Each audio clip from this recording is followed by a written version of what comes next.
Oke, halo semuanya, selamat pagi. Kembali lagi di channel ini dengan saya, Bloodberry. Eh, Sebelumnya kita sudah memberikan semacam tutorial tentang bagaimana cara untuk mengirim email SMTP menggunakan Code Igniter secara sederhana dan tentunya cuma ke satu email saja, ke satu email tujuan saja, enggak lebih dari satu ya. Kalau lebih dari satu nanti ada caranya lagi. Mungkin saya akan buat lagi tutorialnya. Dan mungkin perlu database juga karena sebelumnya belum perlu database kan, hanya membuat database-nya saja tanpa ada insert database-nya. Nah, pada playlist yang baru, saya akan berbicara tentang bagaimana sih cara mendeploy suatu aplikasi secara localhost. Jadi kalau di Windows itu kan bisa pakai SAMPP ya. Jadi kita tinggal install aja, gampang. Di sini ada modul Apache, MySQL dan lain-lain. Tinggal start and stop, tinggal klik-klik aja. Nah, berbeda ceritanya kalau misalnya kita menggunakan Linux. Nah, gimana tuh? Jadi kalau pakai Linux itu ada namanya LAMP, LAMP.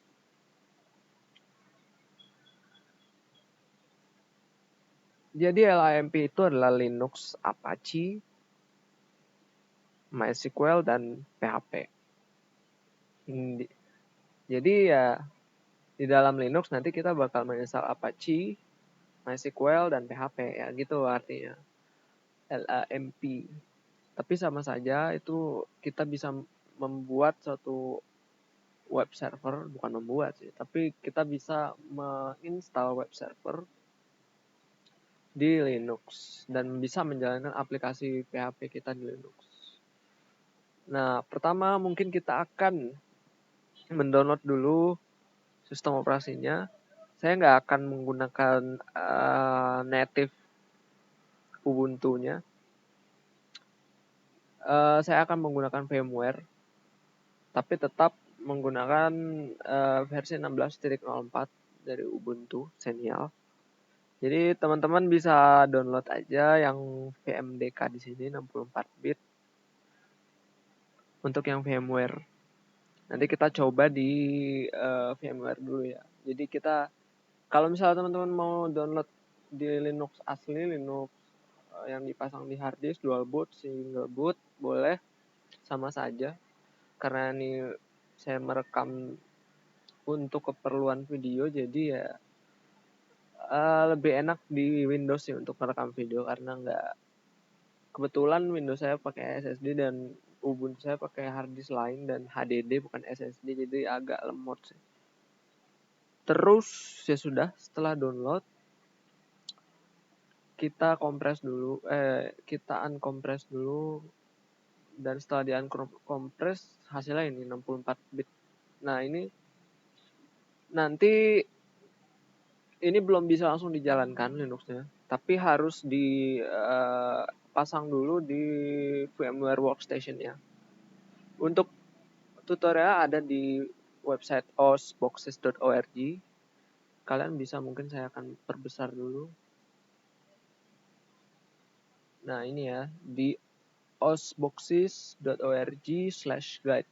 Nah, kalian bisa mengunjungi website ini untuk pemasangan dari VMDK-nya. Oke, sekarang kita cari yang VMDK. Oh, kalau kalian pakai VirtualBox juga ada. Di sini ada VirtualBox. Bagaimana caranya ada di sini. Untuk VMDK juga ada di sini. Jadi saya nggak akan menjelaskan ini. Jadi bisa dilihat sendiri bagaimana cara ininya. Nanti kalau misalnya ada masalah ya mungkin ada yang terlewat aja dari ini karena ini gampang dan simple. Kalian bisa sesuaikan aja dengan keperluan kalian masing-masing. Oke, Saya akan lanjutkan ya. Jadi tadi kita sudah download VMDK-nya, kita sudah dapat VMDK-nya dan kita sudah remove hard disk-nya. Yang awal tuh kan misalnya kita tentuin 1 GB atau 5 GB gitu. Nah, nanti di remove dulu dan di add lagi baru dan kita buat hard disk baru. Nah, nanti hard disk baru itu isinya adalah VMDK-nya kayak gitu. Jadi pakai, kalau kata di websitenya dia pakai use an existing virtual disk. Jadi nanti kita cuma pakai virtual disk, jadi hemat ya. Nggak fix tapi bisa berubah-ubah, jadi menyesuaikan aja.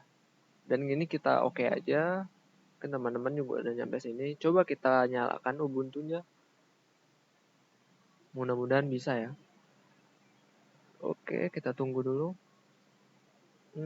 Cannot connect virtual device SATA because not corresponding device. Do you want to try connect? Yes, yes aja.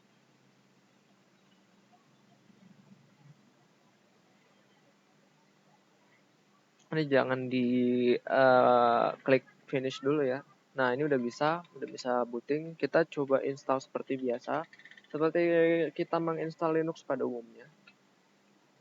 Sama saja. Nah, ini kayaknya sekalian tutorial install Linux ya. Tapi ya sudahlah. Tidak apa-apa. Sudah berapa menit kita? 6 menit. Kita tunggu saja. Oh ya, ini kursor saya tidak mau bergerak karena masuk ke dalam sistemnya. Caranya supaya keluar dari sistem Linux-nya ini kan nggak bisa digerakin. Nah, tuh kadang muncul, kadang enggak. Nah, itu pencet Ctrl Alt gitu. Kalau misalnya mau keluar dari Ubuntu-nya, jadinya bisa ke Windows lagi gitu. Kadang suka stuck gitu, jadi bisa pakai Ctrl Alt aja. Oke, kita tunggu aja. Memang agak lama di sini.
Oke, teman-teman. Jadi sebenarnya ini nggak nginstal Linux ya, tapi udah terinstall secara otomatis dari VMDK-nya. Jadi saya kira dia nginstal juga, taunya nggak. Dan ini meminta password, jadi mungkin kita cari dulu ke websitenya, OS Boxes-nya. Nah ini, jadi teman-teman bisa cari aja kata kuncinya itu password Linux di OS Boxes gitu ya. Password Linux OS Boxes. Nanti bakal keluar yang ini. Linknya coba saya zoom dulu. Oke, saya bawa. Nah ini ya, osboxes.org. What are the credentials for virtual machine image? Oke, seperti itu ya. Nah, ini ya biar kelihatan. Ya, teman-teman udah ahli lah ya dalam melakukan googling. Jadi coba kita lihat after login. You can change username and password. Username-nya osboxes, passwordnya osboxes.org ya. Coba kita ketik osboxes.org. Ternyata sama username ininya ya. Coba, apakah bisa? Oh, sepertinya bisa kalau seperti ini. Klik aja. Oke. Kita tunggu.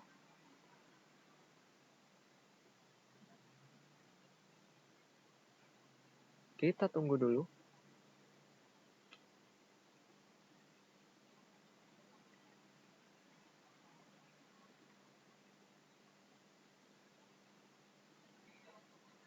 Oke, dan ternyata setelah loading agak lama barusan, dan ya ini sudah terinstall.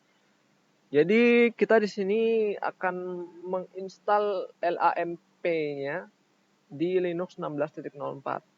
Nah, pertanyaannya adalah kenapa saya memilih Linux Ubuntu versi 16.04? Karena uh, pengalaman saya juga lebih enak di versi 16.04. Alasannya karena komunitasnya banyak. Jadi untuk troubleshooting apapun lebih mudah juga. Sebenarnya ini pilihan teman-teman aja. Mau pakai versi atau pakai kernel yang mana.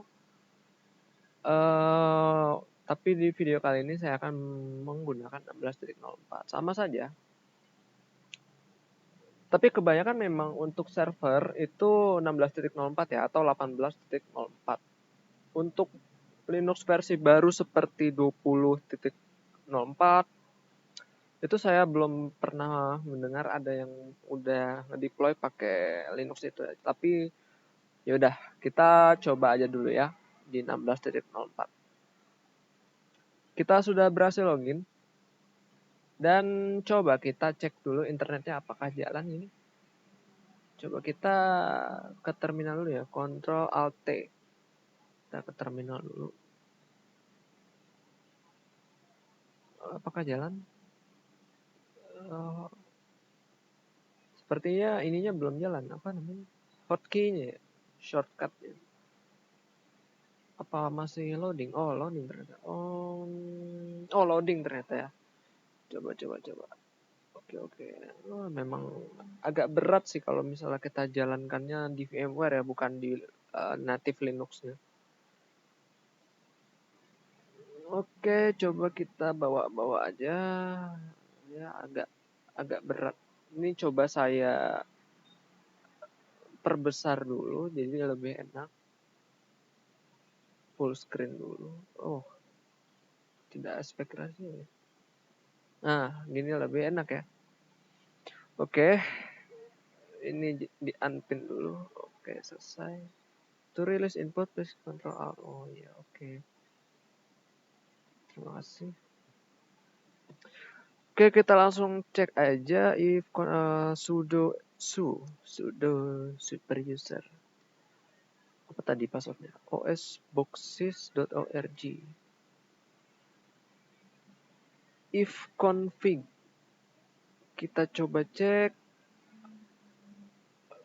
Kita udah dapat IP ya. Dan saya rasa ini IP bridge.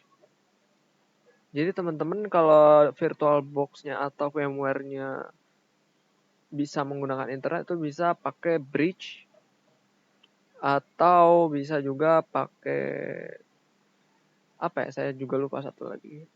Tapi coba teman-teman pakai bridge dulu aja. Kalau bridge itu udah default ya, jadi kalian atau jadi teman-teman nggak perlu setting apa-apa lagi. Tapi kalau mau diubah-ubah silakan, IP-nya atau segala macamnya itu bebas. Coba kita cek internetnya dulu karena kita akan mendownload, jadi coba kita cek internetnya dulu. Ini sudah berapa menit ya? Soalnya saya mau video ini jangan terlalu panjang. Oh, sudah 14 menit. Saya tutup nyampe sini dulu ya. Jadi untuk episode yang ini saya akan hanya menginstal Linux-nya aja di VMware-nya aja. Jadi selanjutnya saya akan coba tes internet dan kita install aplikasi yang akan digunakan untuk mendeploy web app atau PHP kita. Aplikasi PHP kita. Oke, sekian. Terima kasih.